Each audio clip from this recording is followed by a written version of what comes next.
The artificial intelligence revolution is moving at breakneck speed, but beneath the glossy headlines lies a harsh economic reality that few are willing to confront. The United States is pouring unprecedented amounts of capital into AI development. Yet the financial burden is growing heavier by the day. Import duties have driven construction material costs upward by a staggering 20 to 30%.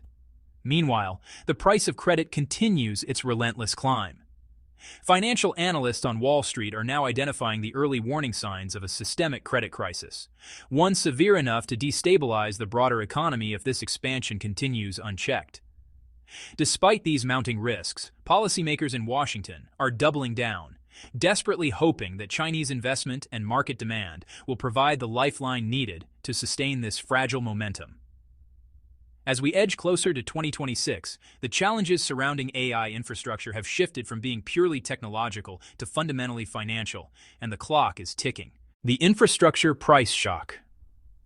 When ambition meets economic reality, what began as an ambitious push to dominate the AI frontier has evolved into one of the most capital-intensive ventures in contemporary economic history.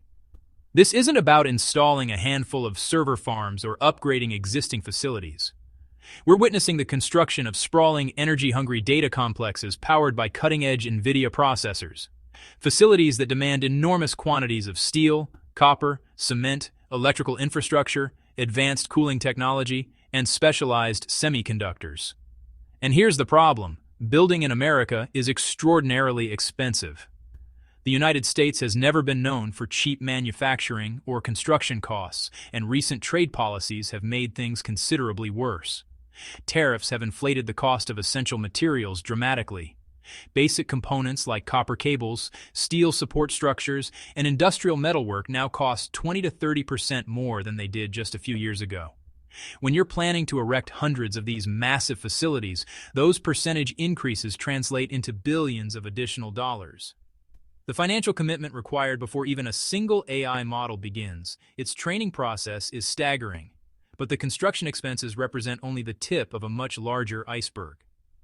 America's electrical grid, already strained under existing demands, is struggling to provide the power these data centers require. Then there's the water crisis. Contemporary data centers consume vast amounts of water for cooling purposes. Yet approximately two-thirds of American data facilities, potentially more than 70%, are situated in regions already experiencing water scarcity. This mirrors the challenges that Taiwan's semiconductor manufacturing company encountered when establishing operations in Arizona, attempting to run sophisticated water-dependent technology in an arid environment. Remarkably, some major American tech companies are making similar mistakes, constructing facilities in Texas and other drought-prone areas where water resources are already under severe pressure. These mounting expenses accumulate long before any artificial intelligence workload generates a single dollar in revenue. Companies must finance land acquisition, building construction, electrical system upgrades, cooling infrastructure, environmental compliance measures, and the tariff premiums embedded in every component and connection. The outcome is a project whose cost escalates monthly rather than declining through economies of scale. And these rising expenditures don't remain isolated within the construction sector. They cascade directly into the arena that will ultimately determine whether this AI revolution survives or collapses America's credit markets. The capital crunch. How AI spending is devouring America's financial resources. The capital requirements for this AI build-out have grown so enormous that they're fundamentally reshaping how America's financial system operates. Every data facility, every NVIDIA processor cluster, every power infrastructure upgrade depends on borrowed capital, and corporate borrowing has reached unprecedented levels. Investment bank J.P. Morgan has issued warnings about what they call supply indigestion in dollar-denominated debt markets. Essentially, too many corporations are simultaneously attempting to raise funds from the same limited pool of lenders. The technology sector is leading this borrowing surge. Throughout 2025, tech firms are projected to issue approximately $240 billion in new corporate bonds, roughly double the volume from the previous year. Even during the post-pandemic economic recovery, borrowing never reached these heights. Today's levels are even more extreme, and nearly all of it is directly connected to artificial intelligence infrastructure investment. And this wave shows no signs of cresting. By 2028, technology companies could accumulate more than $1.5 trillion in new debt to finance their AI ambitions. This creates what economists describe as a gravitational effect.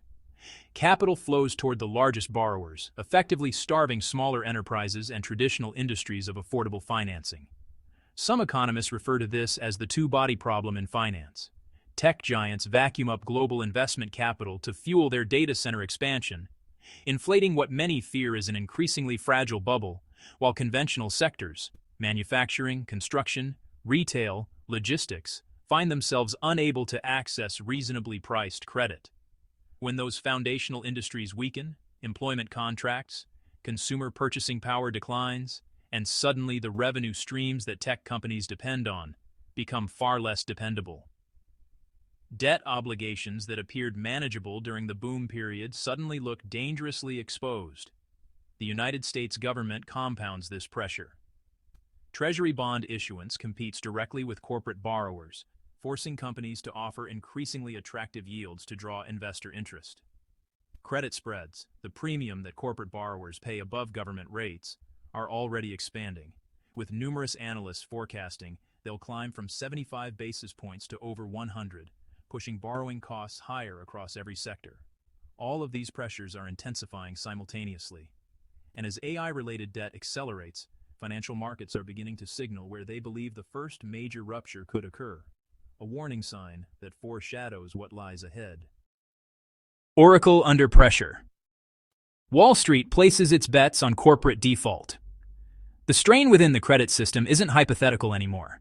It's already visible, and traders are indicating precisely where they anticipate the first fracture might appear. One crucial warning emerges from a sobering reality. The vast majority of AI investments still aren't generating positive returns.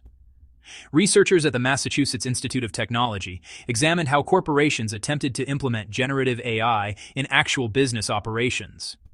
Many companies explored the technology. Some launched experimental programs, but only 5% achieved genuine, measurable returns. The remaining 95% either failed outright or produced nothing of meaningful value. This gap is significant because virtually every major technology company is now accumulating massive debt loads based on the assumption that AI revenue will eventually materialize and justify these investments. NVIDIA's CEO, Jensen Huang, however, consistently projects a starkly different vision. In recent public statements, he dismissed concerns about an AI bubble entirely, insisting we're merely at the beginning of building intelligence infrastructure and that AI usage will become continuous and universal in the near future. His confidence provides investors with a narrative to embrace, but it stands in sharp contrast to the actual data. When only 5% of AI initiatives demonstrate meaningful results, optimism alone cannot service the debt accumulating throughout the sector. Oracle Corporation illustrates this tension.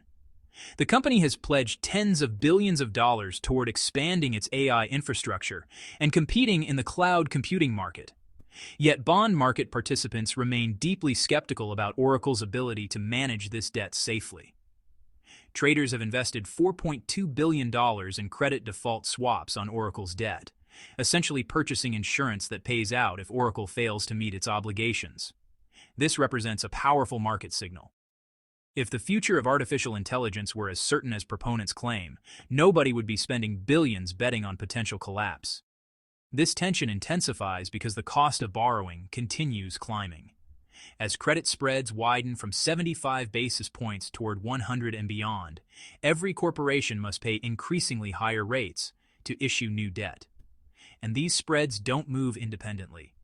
They're driven higher because the United States government is simultaneously borrowing at massive scale, competing with private sector companies for the same investor capital. When the Treasury Department floods markets with its own bond offerings, corporate borrowers must offer even more attractive yields to remain competitive. The result is a financial system where debt becomes progressively more expensive, AI revenues remain largely theoretical, and Wall Street begins placing early wagers on which companies will stumble first. And all of this mounting pressure is building toward the moment many financial analysts fear most, 2026, when the entire American credit market could experience a genuine freeze. All the financial pressure accumulating throughout the credit system is converging on a single critical moment, the year 2026.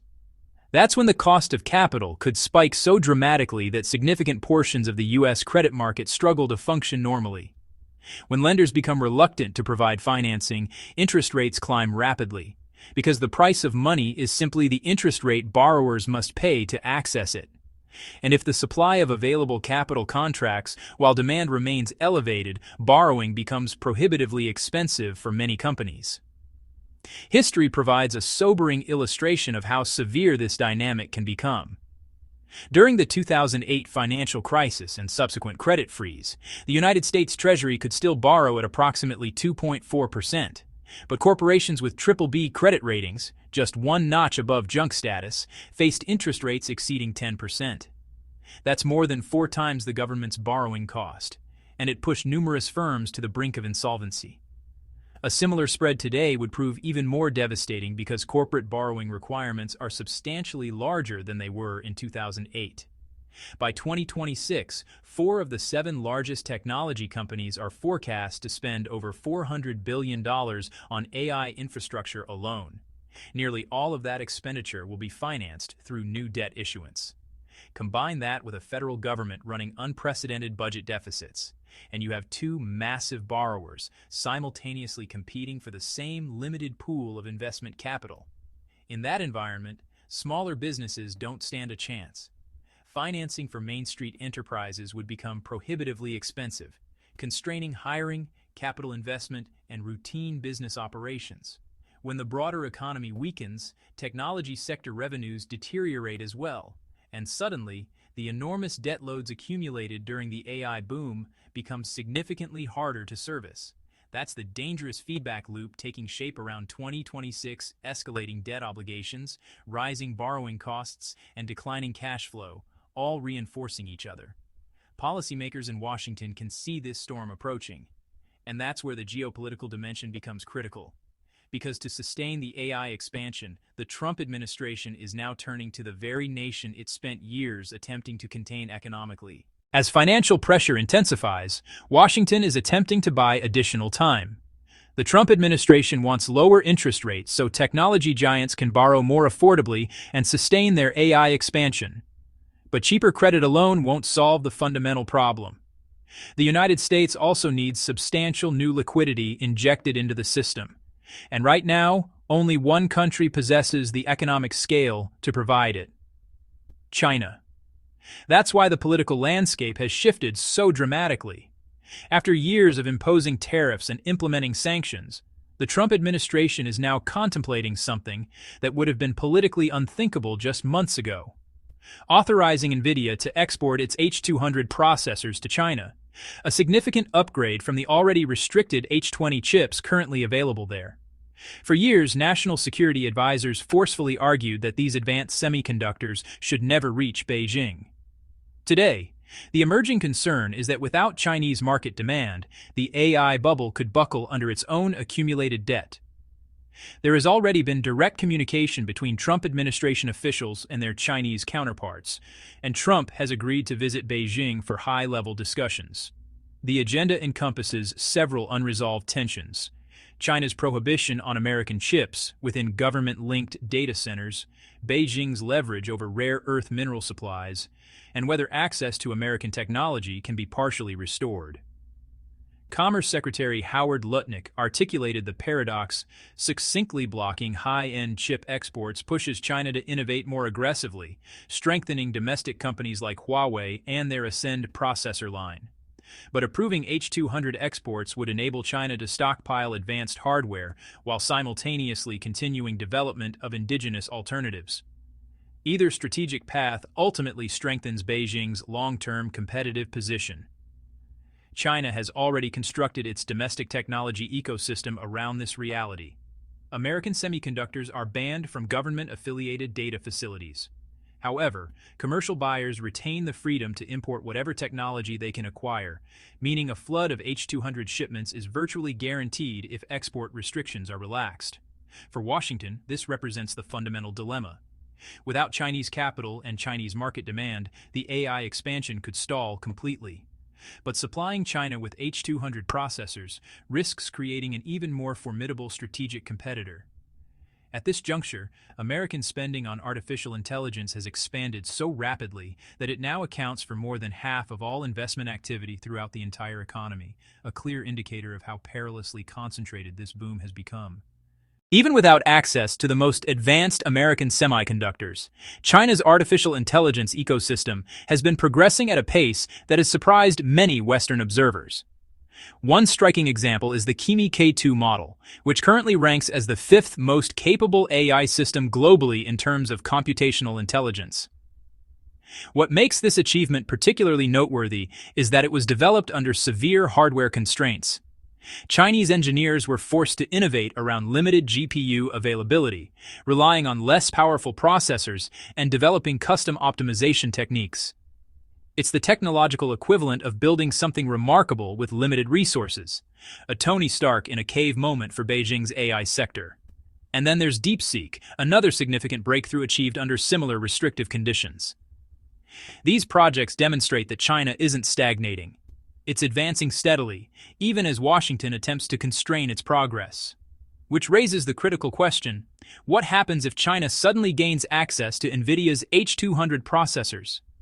The H200 isn't a marginal improvement.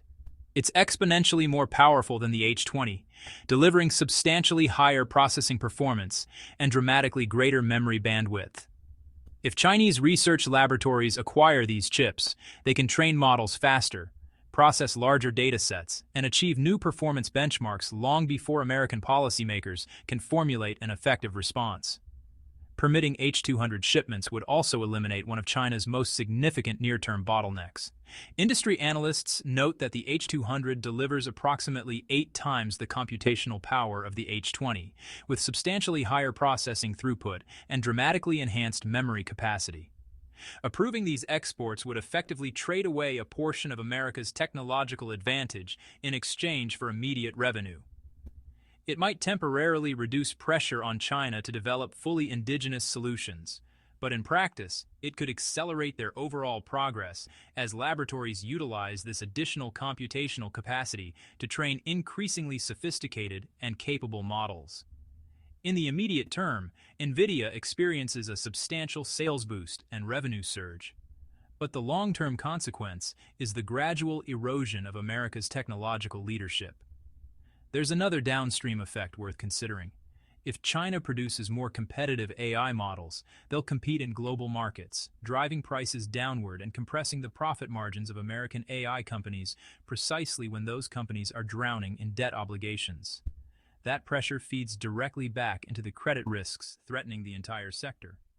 So Washington confronts an impossible choice: sell China the advanced chips and risk accelerating its technological rise, or maintain export restrictions and risk watching the American AI bubble deflate under its own crushing financial weight. The United States is running out of strategic maneuverability, and every option carries significant costs. So where does this leave us?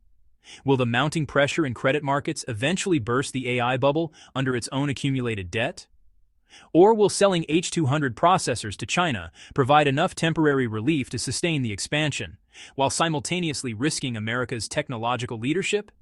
The answer will likely define not just the future of artificial intelligence, but the broader trajectory of economic power in the 21st century.